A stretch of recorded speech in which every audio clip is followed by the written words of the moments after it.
Hello my YouTube family, सभी को राधे राधे, जय श्री कृष्णा। कान्हा की प्यारी चैनल पर एक बार फिर से आप सभी का दिल से स्वागत है। दोस्तों, आप हमारे साथ हमारे ठाकुर जी के दर्शन कर रहे हैं।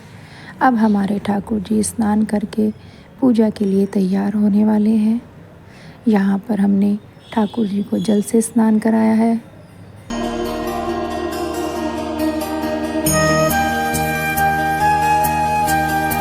अब हम अपने गोपाल जी को पंचामृत से स्नान कराएंगे।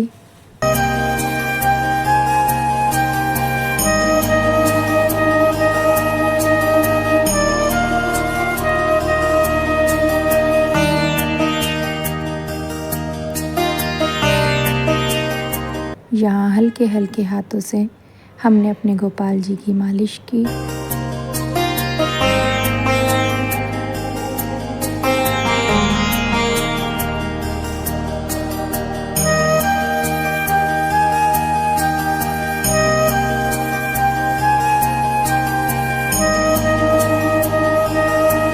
अब हमने गंगा जल से अपने गोपाल जी को स्नान करा दिया।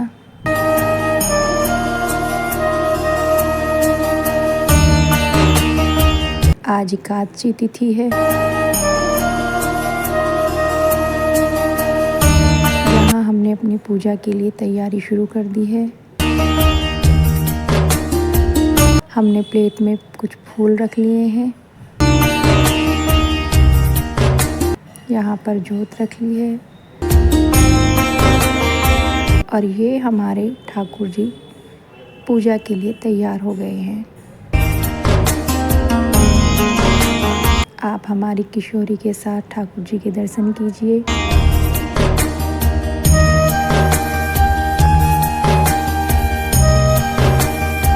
एकादशी में हमारे साथ हमारे गोपाल जी भी व्रत रखेंगे।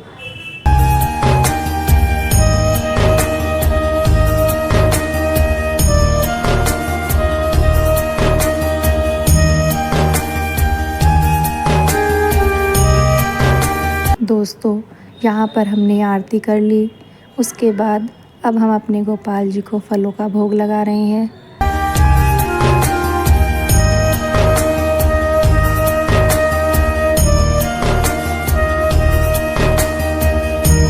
एकादशी वाले दिन हम ठाकुर जी को फलाहार ही देते हैं।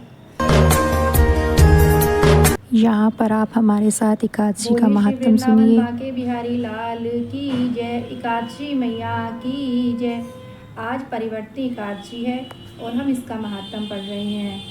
धर्मराज युधिष्ठिर बोले कि हे भगवान, भादों की शुक्ल पक्ष की एकादशी का नाम तथा विधि क्या है?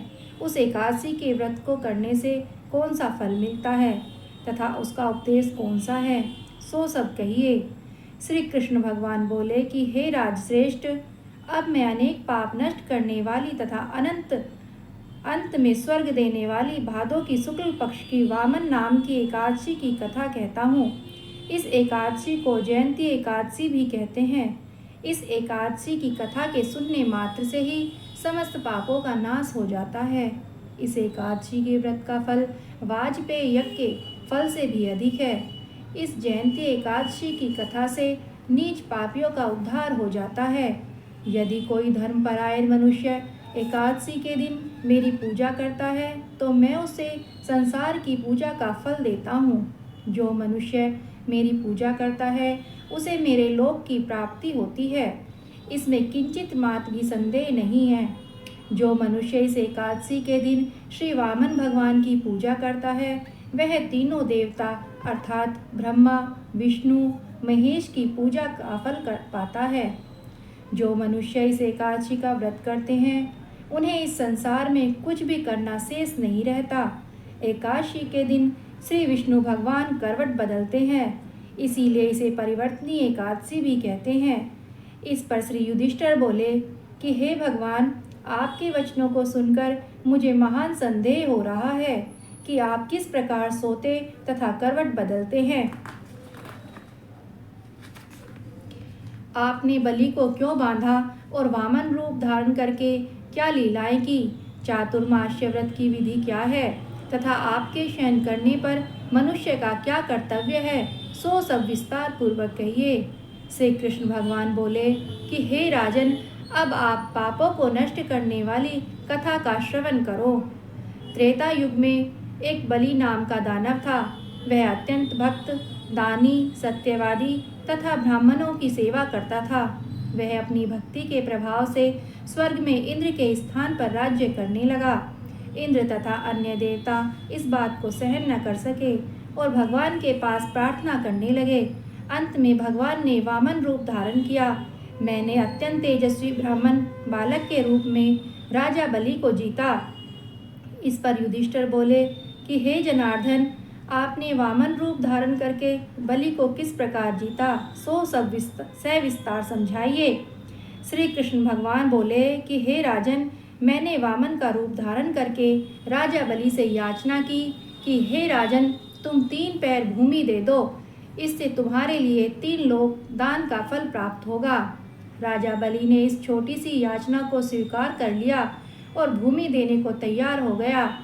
तब मैंने अपने आकार को बढ़ाया और भूलोक में पैर, भुवलोक में जंघा, स्वर्गलोक में कमर, महालोक में पेट, जनलोक में हृदय, तपलोक में कंठ और सत्यलोक में मुख रखकर अपने सिर को ऊंचा उठा लिया। उस समय सूर्य, चंद्र, नक्षत्र, इंद्र तथा अन्य देवता आदि शास्त्रानुसार मेरी स्तुति करने लगे। उस समय राजा बलि को पकड़ा और पूछा कि हे राजन, अब मैं तीसरा पैर कहाँ रखूं? इतना सुनकर राजा बलि ने अपना सिर नीचा कर लिया। उस पर मैंने अपना तीसरा पैर रख दिया और वह भक्त दानव पाताल को चला गया। जब मैंने उसे अत्यंत विनीत पाया तो मैंने उससे कहा कि हे बलि, मैं सदैव तुम्हारे पास ही रहूँगा। भादों के शुक्ल पक्ष की एकादशी को परिवर्तनी नामक एकादशी के दिन मेरी एक प्रतिमा राजा बलि के पास रहती है और एक क्षीर सागर में शेषनाग पर शयन करती रहती है। इस एकादशी को विष्णु भगवान सोते हुए करवट बदलते हैं। इस दिन त्रिलोकी के नाथ श्री विष्णु भगवान की पूजा की जाती है। इसमें चावल और दही सहित रूपा का दान दिया जाता है। इस दिन रात्रि को जागरण करना चाहिए। इस प्रकार व्रत करने से मनुष्य समस्त पापों से मुक्त होकर स्वर्गलोक को जाता है। जो इन पापों को नष्ट करने वाली कथा को सुनते हैं, उन्हें अश्वमेध यज्ञ का फल मिलता है। बोलिए एकादशी मैया की जय, विष्णु भगवान की जय, राधा रानी की जय। इसी के साथ आज की वीडियो को हम करते हैं यहीं पर एंड। वीडियो पसंद आए तो लाइक, शेयर एंड सब्सक्राइब करें। मिलते हैं आपसे एक नए व्लॉग के साथ। तब तक के लिए सभी को राधे राधे, जय श्री कृष्णा।